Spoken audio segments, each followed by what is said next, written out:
Hej Maja, så min gruppe, vi kunne ikke sætte vores videoer sammen, fordi vi havde opdelt opgaven. Så vi valgte så en af os skulle gøre det sammen, siden det var, vi havde lavet det sammen alligevel. Så det her, det er de generelle formler, vi kommer til at bruge. Den ene, hvor der er det sammenhæng mellem koncentrationen af H3O+ og pH-værdien. Og så den anden, hvor der vi bruger KS-værdien for svage og middelstærke syrer, som ser sådan her ud. Og så har vi så hydrolysegradsformlen, som ser sådan her ud, hvor vi har koncentrationen af basen divideret med den formelle koncentration.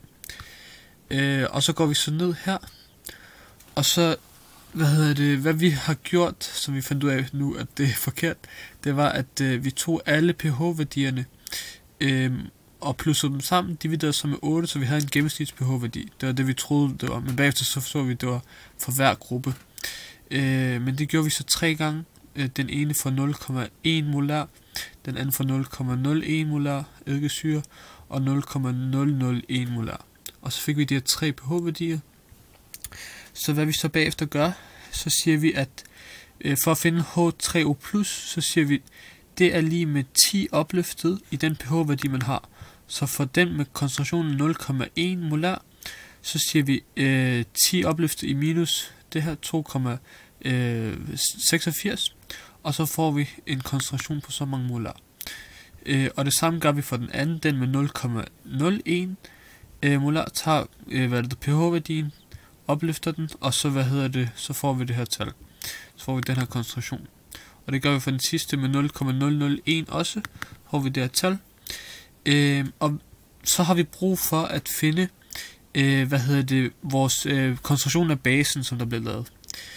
Og måden man finder den på, det er, at man ved, at koncentrationen af H3O+, det er det samme som den koncentration af den korrespondente base for eddikesyren. Fordi det er ligesom, man kan sige, Lego-klodser, og der er sådan 2 dele. Hvis man har en del af den samme, og så har man en anden del af den samme, så der er sådan forhold 1 til 1, kan man sige. Så det er det samme værdier for alle de her 3.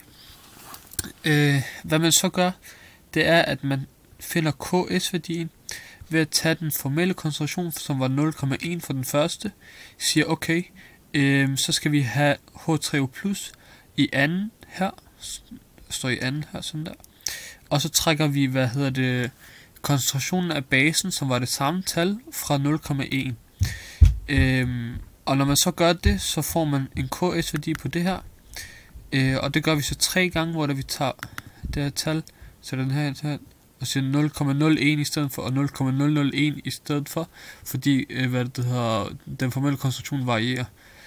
Og så får vi de her 3 KS-værdier, og KS-værdierne, de bør være det samme, men fordi det er så små koncentrationer,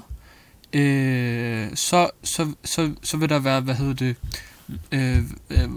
stor variabel imellem dem, så det vil ikke være præcis det rigtige tal. Og vi kan se, at det her tal, det er faktisk tæt på det rigtige tal, som er 1,74 gange 10 opløftet i minus 5.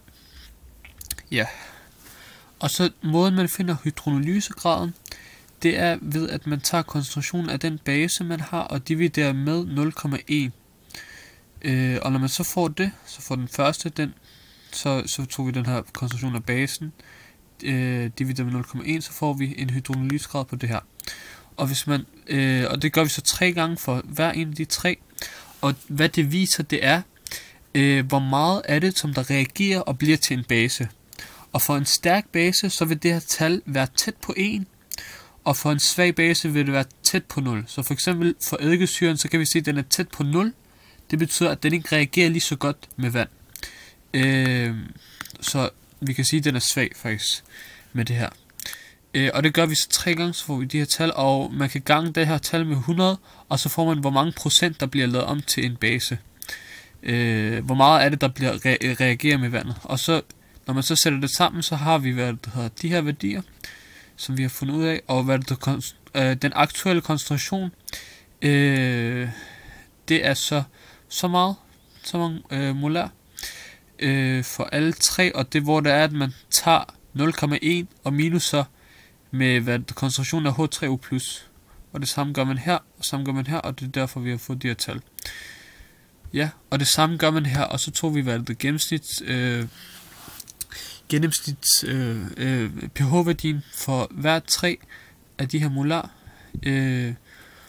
Og så gjorde vi det samme, hvor det var, vi fandt H3O plus koncentrationen, sagde 10 opløftet i minus pH-værdien for den første, som var det her, for den anden, som var det her tal opløftet i den, og så det var så det her tal, vi fik, og det samme for den tredje med 0,001, som var det her.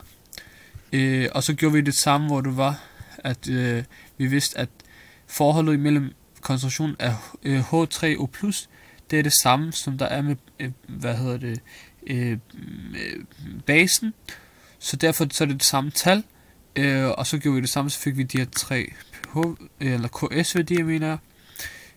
Og så bagefter så brugte vi samme tal, og så ender vi med at få det her tal, eller de her værdier, mener jeg, på en H3O plus for 0,1, så mange molær, ja. Og så sådan en hydrolysegrad, de er tæt på 0 faktisk, med de sidste, kan man se.